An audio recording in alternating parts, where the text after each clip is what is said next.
Oh, how I wish I had learned this tool sooner.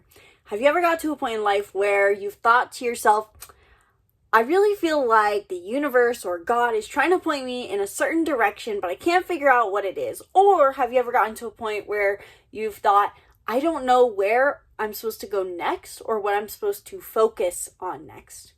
If you've ever felt one of those two things, then this video is for you, because there is actually a tool in astrology that I've discovered that I wish I knew sooner that really helped me find my direction and in fact tells you what your direction is.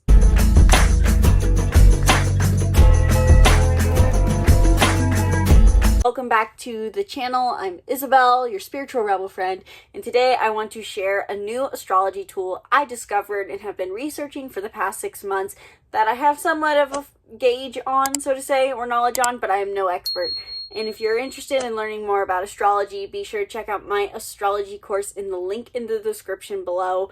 If you want to become your own astrologer, if you want to be a master astrologer, read charts, understand transits, give horoscopes, this course is for you. We cover everything possibly that you could need to know about astrology in order to give your own interpretations, both to yourself and others. We dive deep into the zodiacs, the planets, the houses, everything, including what I'm about to share with you. So check it out in the link in the description below. And if you're interested in learning more about your astrological birth chart, but you don't want to have to do all the research yourself, then book a reading in the link in the description below. So recently I've discovered a new part of astrology, a tool in astrology, and I want to share it with you guys. And recently it's really helped me put into perspective what I'm supposed to be doing during this time. One tool that I also use additionally, or that I have been using for this, is the current North Node transits. I see that the North Node, where it currently is, tells us what we need to focus on for our growth. So for example, the North Node is currently in Aries, and I think of that how I'm currently going through an identity shift, and I have been since July or June of 2023, and I'm moving away from codependencies. Very synchronistic. Was in a relationship right during eclipse season, ended my relationship. It seems tick for tack, but there's also, I'm noticing a lot of other things coming up in my life, and I didn't realize that it was because I have kind of a transit going on, or so to say, it seemed very synchronistic that these things lined up. So what this tool is called Profection years, I believe.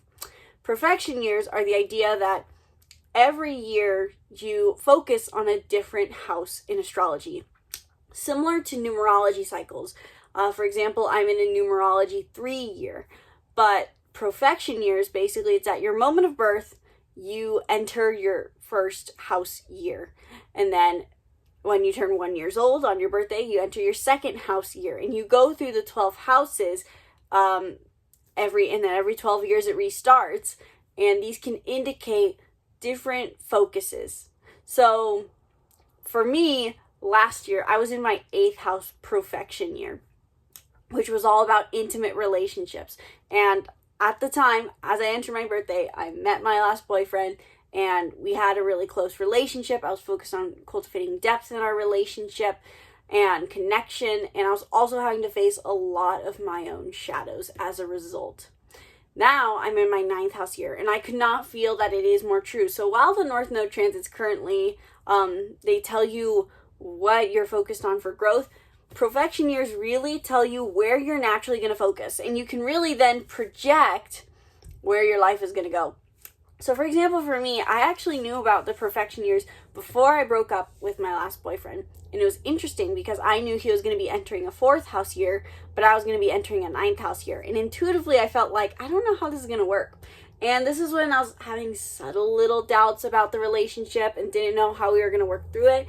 But when I heard that, or learned that he's going to be entering a 4th house year, he'd been talking a lot about needing to reconnect with his family. I could see that for him, and I could see how his focus needed to go back to family, whereas for me, I was focusing on purpose and vision and travel, and I could see how that was going to take us far away. So profection years really, in my view, have told me where I'm going to be focused next. But on top of it, they tell you where you can benefit the most from focusing in a way. So for me, knowing that I'm in a 9th house year has really helped me understand what I should be focused on during this time and where my focus is going to lie. And also kind of have patience for the future. Next year will be my 10th house year. I'm going to somehow be more focused on my career so I can decide how to set myself up for that. I think this is a really cool tool for understanding where to put your focus, simply because while the North Node in your birth chart tells you what your highest growth is and your moon sign is your emotional needs, there's so many different things you can focus on in your chart. Profection years have really given me focus for my current life, basically. Asking myself, what phase of life am I currently in? And maybe that's just because I'm so young that I decided, or feel like, well, I'm 20, but I feel like I've started a business and I'm not ready to start a family. And I don't think I should focus on relationships. So where should I focus? That profection years has really helped me with. So to clarify once more, just to make sure you guys understand, if you look at a chart, zodiac wheel, a house wheel, I'm going to put a house wheel up next to me to look at this. I'm going to show the profection year, kind of what it looks like. Basically, at your moment of birth, you enter your first house year, and every birthday, you go to the next house. So you turn age 1, you go to second house year, age 2, third house year, and you work through these. And when you hit your 12th house year and you finish your 12th house year at 13, then you enter your first house year again at 14. Or am I saying that wrong? 14. And so on. And it's the same for everyone. So basically every year, every age is the same for everyone. And it's the idea that you work through these and you evolve. So when you turn 14 and you work on your first house year again, you're developing your identity even further. Ironically, or synchronistically at the same time as you turn 14 and work on your first house year again, that's also when our sacral chakra develops. And this is where we step into a higher sense of identity aligned with what we associate with our self-worth, sexuality, etc. So these really go hand in hand, and I think that's kind of cool. But it can give you direction on where you're supposed to be currently focused. So I invite you to, while we're talking, look at what profection year you're in. What house are you currently in? So if you're in a first house year, you're going to be focused on changing your sense of self-identity. If you're in a second house profection year, you're going to be focused on your self-worth and your finances. You're probably wanting to change your finances. If you're in a third house profection year, you're focused on changing the way you learn and communicate in your daily life. You're probably maybe even moving places to change your daily circle, changing environments in your daily life. If you're in a fourth house profection year, then you're focused on your family life, either building your own personal family or connecting with your family. Changing also, again, the way you live or the place you live. This is about your home life. If you're in your fifth house profection year, you're focused on romance and play and creative expression. You're either wanting to maybe have kids, creatively publish something, get out and date again. If you're in your sixth house profection year, you're focused on your routines and health habits. Health problems could come up during this time, or you're more committed to your health. If you're in a seventh house profection year, you're focused on your one-on-one partnerships, your marriages, contracts, business partnerships. If you're in your eighth house profection year, you're going to be focused on intimacy and taking your relationships to a deeper level. You're going to be focused on your shadow work. You're probably having to face a lot of shadows in your relationships. Your shadows will show up in your relationships. If you're in your ninth house profection year, you're going to be focused on your sense of purpose, as well as wanting to travel and experience new things. This is about stepping into the unknown and connecting to something greater. If you're in your 10th house profection year, you're focused on your career and recognition and reputation. If you're in your 11th house profection year, you're focused on community and big vision. How are you helping humanity? How can you connect with humanity and be a part of a community?